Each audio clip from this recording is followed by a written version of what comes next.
మీ మోకాల నొప్పులకు ఎటువంటి సర్జరీ లేకుండా ఎపియాన్ పెయిన్ క్లినిక్ అందిస్తున్న అత్యాధునిక చికిత్స. క్లాస్ రూమ్ లోనే టీచర్ హత్య. అన్ని గాయాలున్నాయి మేడం. స్కెచ్ వేసి హత్య చేసిన విద్యార్థులు. ఎవరైనా టీచర్స్ వెనుక పక్క నుంచి ప్రోద్బలం లేకుండా వాళ్ళు కొట్టింటారా? గుంపుగా కొట్టి చంపేశారు. ఈరోజు నా జీవితాన్ని చీకటి చేస్తారు సార్. పిల్లల వీళ్ళు హంతకుల. హెచ్చము పూర్తి టీచర్లు, తర్వాత ఆ పిల్లలు వాళ్ళే పూర్తి బాధ్యత. మీ పిల్లలు ఇలానే ఉన్నారా? రాయచోట్లోని ఒక గవర్నమెంట్ స్కూల్లో ఒక దారుణమైనటువంటి ఇన్సిడెంట్ చోటు చేసుకుంది. స్కూల్లో చదివే పిల్లలు అక్కడే ఉన్నటువంటి ఉపాధ్యాయుడిని చెస్ట్ మీద పిడిగుద్దులతో కొట్టడం, ఆ తర్వాత ఆయన చనిపోవటం, ఇదంతా చూసాం. అసలు పిల్లల్లో ఇలాంటి విపరీత ధోరణులకు కారణం ఏంటి?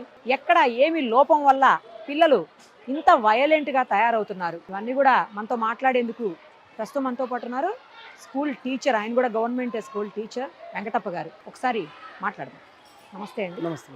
ఎందుకు మీరు రోజు పిల్లలతోటే ఉంటారు, కంటిన్యూస్గా 100 మంది పిల్లలు మీరు చూస్తూ ఉంటారు.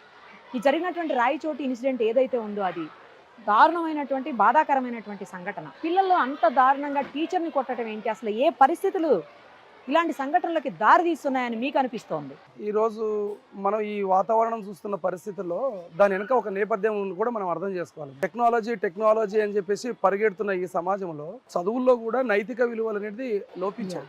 ఆర్టిఫిషియల్ ఇంటెలిజెన్స్ అని పరిగెడుతున్న సందర్భంలో నైతిక విలువలకు సంబంధించిన పాఠాలు చెప్పడము లేదా వాటికి సంబంధించిన పీరియడ్స్ పెట్టడము, తరగతి గదిలో బోధించే అవకాశం తగ్గిపోయిందని చెప్పేసి నేను భావిస్తా ఉన్నా. కారణం ఏంటంటే గురు శిష్యుని యొక్క బంధము ఈరోజు రోజుకు తగ్గిపోతుంది. దీనికి రకరకాల కారణాలు, పాఠ్యపుస్తకాల కూర్పు అనుకోండి, లేకపోతే సోషల్ మీడియా అనుకోండి, సినిమాలు అనుకోండి. ఇప్పుడు మనం సినిమాల్లో చూసేటప్పుడు ఒక ఉపాధ్యాయుని గౌరవప్రదం కాకుండా జోకర్గా చూపించే పరిస్థితి కనిపిస్తుంది, అంటే గౌరవం తగ్గడం అనేది. ఇప్పుడు ఈ సంఘటన నేపథ్యం కనుక చూస్తే పిల్లలు వచ్చే బ్యాక్గ్రౌండ్ కావచ్చు, లేకపోతే తల్లిదండ్రులు ఆ పిల్లలను సరైన పద్ధతులు బడికి పంపించే పరిస్థితులు కూడా ఈరోజు కుటుంబాల్లో లేవు. కారణం ఏంటంటే ఉమ్మడి కుటుంబాలని చిన్నాభిన్నం అయిపోయినాయి. ఈరోజు చిన్న కుటుంబాలు అయినాయి.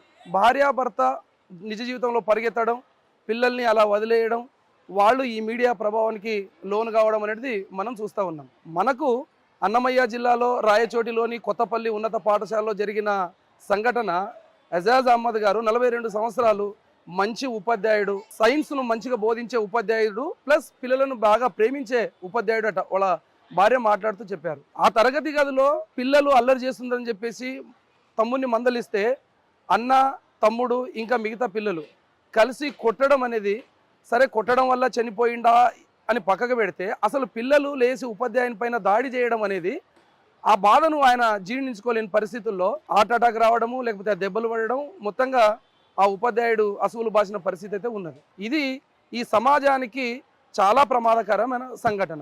ఇంకొక 2 ఉదాహరణలు ఈ మధ్యన మనం చూసాం. హర్యానా రాష్ట్రంలో ఒక టీచరు పిల్లలను ప్రాక్టికల్ చేస్తూ బాంబును లేదా కెమికల్స్ తోటి ఆ మిక్స్ను తయారు చేసే సందర్భంలో ఆ కెమికల్స్ ద్వారా దీన్ని ఒక ఎక్స్ప్లోజివ్ తయారు చేయొచ్చు అని చెప్పేసి ప్రాక్టికల్లో ఉంటుంది పాఠం చెప్పారు. దాన్ని అదే టీచర్ మీద బాంబు తయారు చేసి ఆ టీచరు సీటు కింద పెట్టారు. సీటు కింద పెట్టి వేరే ప్లేస్ నుంచి రిమోట్ కంట్రోల్ తోటి ఆపరేట్ చేశారు. అది పేలింది. అదృష్టవశాత్తు టీచర్ అక్కడ లేదు, బయటపడ్డారు. అదే సందర్భంగా ఆంధ్రప్రదేశ్లో నంద్యాలలో కూడా ఒక సంఘటన అక్టోబర్ 26 నాడు జరిగింది. పిల్లల బర్త్డే అని చెప్పేసి ఆ పిల్లలు ఆ బళ్ళోకి మందు తీసుకొచ్చుకొని తాగి పార్టీ చేసుకుంటున్న పరిస్థితి ఉన్నది. వీటన్నిటి కూడా నేపథ్యం ఏంటంటే ఈరోజు physics, chemistry, maths, artificial intelligence పరిగెడుతున్న మన సమాజము నైతిక విలువలకు సంబంధించిన ఒక పాఠ్యాంశం ఉండాలి, నిర్దిష్టమైన ప్రణాళిక ఉండాలి. మనం చిన్నగా ఉన్నప్పుడు మన అమ్మమ్మనో నాయనమ్మనో మనల్ని పక్కల పడుకోబెట్టుకొని కథలు చెప్పేవాళ్ళు. నైతిక విలువలు, రాజుల కథలు కావచ్చు, మహాభారతము, రామాయణము, ఖురాన్, బైబిల్, అందులో ఉన్న ముఖ్యమైన అంశాలు నైతిక విలువలు చెప్పే పరిస్థితి ఈరోజు లేదు. కాబట్టి కుటుంబంలో జాగ్రత్త తీసుకోవాలి, తల్లిదండ్రులు జాగ్రత్త తీసుకోవాలి. అదేవిధంగా నేను చెప్పదలిసేది ఇంకొక మాట ఏంటంటే, ఉపాధ్యాయుడు ఎవరైనా, ఏ ఉపాధ్యాయుడైనా పిల్లలను కావాలని మందలించడం కానీ దండించడం కానీ ఉండదు.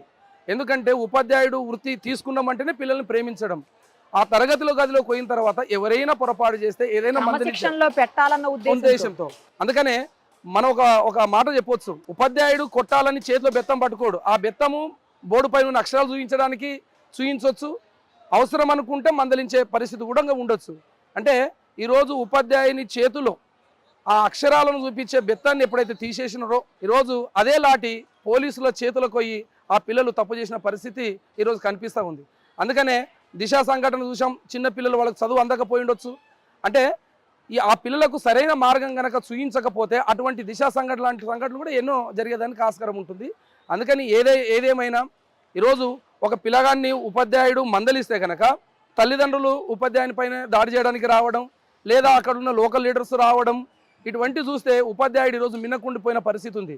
విద్యా హక్కు చట్టం ప్రకారం కావచ్చు, లేకపోతే NEP 2020 కావచ్చు, ఏదైనా ఉపాధ్యాయుని ఒక లిమిటెడ్ ఏరియాలోకి తీసుకొచ్చి పిల్లలకు ప్రేమతోటి పాఠాలు చెప్పాలని మమ్మల్ని ఆదేశించిన తర్వాత ఆ ప్రేమతోటి పిల్లల దగ్గరికి పోయే వరకల్లా ఉపాధ్యాయుడు లీనియన్స్ తీసుకొని ఉపాధ్యాయుల మీద దాడి చేసి ఈరోజు చంపడం అనేది, అంటే నా ఉద్దేశం ఏంది, పిల్లలందరూ కూడా అలా ఉన్నారని గాను ఎక్కడో ఒక దగ్గర సంఘటన జరగడం అనేది మిగతా పిల్లలంతా అబ్జర్వ్ చేస్తే టీచర్ని దాడి చేయొచ్చు, టీచర్ని తిట్టొచ్చు, టీచర్ని కొట్టొచ్చు అని ఒక సమాచారం మెసేజ్ వెళ్ళేదానికి ఆస్కారం ఉంటుంది. కాబట్టి నైతిక విలువలు పెంపొందించే పని అది తల్లిదండ్రులు చేయాలి, ఉపాధ్యాయులుగా పాఠశాలలో మేము చేయాలి, సమాజం చేయాలి. అటువంటి నైతిక విలువలు చెప్పేటందుకు మాకు అవకాశం ఇవ్వాలి, ఆ పాఠ్యాంశాలు ఉండాలని చెప్పేసి మేము టీచర్స్ యూనియన్గా మేము మీ ద్వారా సమాజానికి అధికారులకు తెలియజేస్తూ ఉన్నాం.